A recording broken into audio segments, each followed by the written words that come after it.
So I take the arrow and I point to the cell tower, and then I just rotate the antenna, and there we go. And we're getting 30 megs now. So that's how I know my antenna is actually lined up really well and it's giving me a good signal. Starlink is coming for RVs, but not yet. So what do you do till then? One of the biggest questions we get from fellow RVers is, how do we get our internet? Well, that's a bit of a story. When we moved from our house to our RV, we realized how important it was to have a reliable internet connection. In a traditional sticks and bricks, you have a wired internet connection, usually from the cable company, connected to a router that provides blazing fast Wi-Fi throughout your whole home. In our RV home, we had to go through some trial and error to get that reliable internet connectivity. I'm Larry with Downsizing Makes Sense. My wife Alice and I make videos about full-time RV living, campground tours, and RV DIY projects. In this video, I will go over how our RV internet connection has evolved over our first year full-timing in our RV and how we connect to the internet now. Use the chapters below to skip to the section of the video that you are most interested in. We bought our fifth wheel about 6 months before we sold our home and went full-time. During that first 6 months, we took many weekend trips to get accustomed to living in the RV, working out the bugs, and to start making the RV full-time ready. We started out just using our cell phones as our internet connection, using them as hotspots for our computer. We quickly realized that we needed a dedicated device to provide a strong Wi-Fi signal. So we purchased the Netgear Nighthawk hotspot to work with our AT&T cell phone plan, and this included 30 gigabytes of hotspot data. The cost of the hotspot was about $250. Now we also picked up this small window-mounted antenna that attaches to the antenna ports on the hotspot for about $20. Believe it or not, it made a tremendous difference. About the same time, I picked up a router called the MoFi. I returned the MoFi because it provided a poor connection and it only had 2.4 gigahertz Wi-Fi and constantly froze and needed rebooting.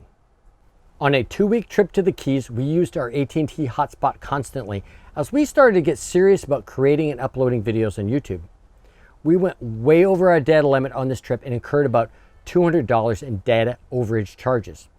Now we didn't want that to happen again, so before we went full-time, we did some research and got a $35 a month unlimited plan for our hotspot. Yes, it sounds too good to be true. Well, it was. I will get more into that later. Just after we went full-time, still using our $35 plan, we were camping at Salt Springs State Park in the Ocala National Forest. There was almost zero signal at this park on our cell phones or our hotspot. This is about the time that COVID was starting to become a problem and we desperately needed the ability to connect to the internet and our kids. Needing something quick, I drove to Camping World in Ocala to pick up the Weboost RV 65 cell phone booster with the directional antenna and 25-foot telescoping pole. The booster works by using an antenna to point directly at the closest cell phone tower, then boost the signal to devices in the RV like cell phones and hotspots. The booster only helped marginally, giving us the ability to send text messages only, but this was better than no connection at all. We used the booster occasionally over the next 6 months or so, trying to improve the signal on our cell phones and hotspots, but never did have much success with the booster. Our hotspot worked okay, but needed to be rebooted constantly, overheated, and provided poor internet speed. Plus, we couldn't use it while we were in Canada. And then our unlimited plan got shut off by AT&T. As it turns out, it was an iPad plan repackaged to work with hotspots like our Netgear Nighthawk, which was against the AT&T service terms. Then we finally decided to invest in new hardware and a new internet plan that would provide us with a very fast and reliable internet connection. A buddy of ours, William from the Camper Life RV YouTube channel, recently had gotten an AT&T plan from a company called Mobile Must Have. He was very happy with it, so we ordered the SIM card to work with our Netgear Nighthawk and hotspot. The plan was expensive, $250 for the first month and $140 a month after that. But we were getting frustrated with what we had. We needed to do a bunch of research to find out what was the best hardware to take advantage of this new $140 a month internet plan. There was a bunch of resources out there, but the best one is the YouTube channel Mobile Internet Resource Center. This is all these guys do. They highly recommended the PepWave line of products to provide rock solid cellular connection and provide a strong Wi-Fi connection throughout the RV. Mobile Must Have offers many PepWave packages, but we decided on the Speed Demon bundle, which includes a PepWave Transit Max Cat 18 router, the Mobile Mark 7-in-1 5G antenna, and a DC power cable. There are less expensive packages, but we needed one for our channel. This package cost about $1,100, which we know is a lot of money. Mobile Mark offers packages that start around $600 and work very similar to our package. Now I'm going to go through the three major components how we currently connect to the internet. First of all, we got our router, and then all the router parts and accessories that came with it. We have our roof mounted antenna and antenna mount and the cables that come with that. We have our 25-foot telescoping pole connected to our dual Yagi directional antennas. Now, first of all, let's go through the router. Now, this is a PepWave Max Transit router. It's a single modem router, and I'm going to go through some of the connectors right here. First of all, there's a power connector here. It comes with a power adapter, connects to 120 volts, powers up right here. Now, I have mine connected directly to 12-volt power in the RV, and it connects to this connector right here. It has a LAN connector, which I used Ethernet cable to connect to my computer and my network attached storage. It has a WAN Ethernet adapter right here, a connector. On the other side, it has all your antenna ports. Now, first of all, it has 4 LTE cellular antennas, 1, 2, 3, 4. And these either connect to these little paddle antennas that come with your router or connect through cables to the roof mount antenna. It also has a GPS port right here, which connects to the GPS antenna that comes with it. Now, it also has 2 Wi-Fi antennas.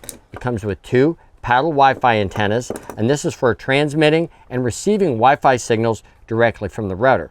Now, in addition, it has 2 SIM card slots. Now, the reason it has 2 SIM card slots is right now I only have 1, but let's say I had AT&T and Verizon. I could have AT&T on slot 1, Verizon on slot 2, and then I could switch back and forth between AT&T and Verizon depending on which was getting the best signal. And there's ways in the software to have it automatically switch back from one card to the other and then use the included modem. It's really, really cool. Now, you can also set it up with data limits. Let's say you have a 100 gigabyte data limit at AT&T and a 200 gigabyte data limit on Verizon. You can have it switch from AT&T when it gets full over to the Verizon. There's some really cool stuff that you can do with this router. Now, in addition to that, it comes with some antenna mounts. These are just very simple antenna mounts that screw to the side so you can screw it securely to your RV so it doesn't get messed up when you're bouncing around down the road. I have a custom 3D printed antenna mount that I made so that I could snap the router in and pop it out whenever I wanted, when I wanted to have access to the SIM card, the antenna slots, the LAN parts. It just made it a lot easier to get to and have access to the router. Now, in addition, we have the roof-mounted antenna. Now, this is the Mobile Mark 7-in-1 roof-mounted antenna. I have it here with this 8-inch grounding plane. Now, if you're mounting this antenna to anything but a metal roof, you need to have one of these 8-inch grounding planes, which you can also get from a Mobile Must Have. Now, in addition to that, I have a 3D printed mount that raises it up. So my solar panels come up to about here, and I want to make sure there wasn't any interference between the solar panels and the signals coming in and out. So I made this raised antenna mount. Now, it also makes it a lot easier to bring in my cables from my directional antenna. I'll get more into that later. At the other end of the antenna are 7 cables. So all of these antenna ports that are at the back all have a connection to the Mobile Mark roof-mounted antenna. It's kind of an all-in-one antenna solution for this specific type of router. Now, when I'm not getting the signal that I want through my roof-mounted antenna, I can use this 25-foot telescoping pole that goes up, and it has 2 directional Yagi antennas mounted at 90 degrees. These are 8 dB Wilson antennas. And what they do, they enable me to point my antennas directly at the cell tower. So when the cell tower is really far away and this is not getting a good signal, the directional antennas really focus in a beam and get a much better signal and a much better download and upload speed. So this really makes the difference to make this whole system work a lot better. Okay, I'm standing on my couch at the back of the RV, and this is my cabinet at the back where I have my PepWave router mounted. So here's the cables that come from the mobile mark antenna, and those connect to the antenna connectors. These are the cables that come from my directional antenna. I have the two mobile mark antennas disconnected. I have those connected instead. My Ethernet connector that goes to my computer is connected here. This is my power connector. It's 12 volt direct wired. It goes down in this cabinet. There's a switch under here that's 12 volt that I have plugged into there. And I just have the wires all nice and neatly located so that I can pull the antenna off the top. Now, the best thing about this mount is I just push this little tab up here and it pops right off. This gives me access to my connectors at the end, lets me have access to my SIM card. And then when I'm finished working on it, I can just line it back up and pop it into place. And it's very securely popped into place just by this little tab. So that is my router and how it's installed on the inside cabinet of the RV. I'm gonna go over my custom mobile mark antenna mount. First, I got this base piece, which is screwed to the RV, and this top piece is gonna go over it. But the feature of the bottom piece is, first it has a hole that's on an angle so that the wires can come out and exit to the external antenna. And then there's a plug that fits into there, that fits nice and tight, that blocks that when I'm not using the external antenna. And then there's this funnel tube. The funnel tube goes down and it'll go right down all the way into my cabinet in the RV. And it has a funnel shape to it like that. So when I go to put wires in, it's nice and easy to go in. So I actually can put the wires in like that, put the funnel in, and then push all my wires down. Now, when I'm installing it, I just push all my wires in, and this will go over top of it. You can see it's fit to over top. Now, there's a notch at the back here. That's the lineup of the notch at the back. So if I do have wires that are coming out to my external antenna, there's a little notch there to be able to allow that. And this goes on top like that. And then I have a little screw that goes in and screws right there and holds it all together. Now I'm on the roof of the RV and I have my telescoping pole installed on the side of the RV, and I have my wires that are coming down from my dual yagi Wilson antennas. So what I need to do is take this wire and run it down through my custom mount and then down into the router. So I'm going to come down here, I run it in through the back of the mount like this, and then I just take these wires and just push them down through my little tube funnel down into the RV like that.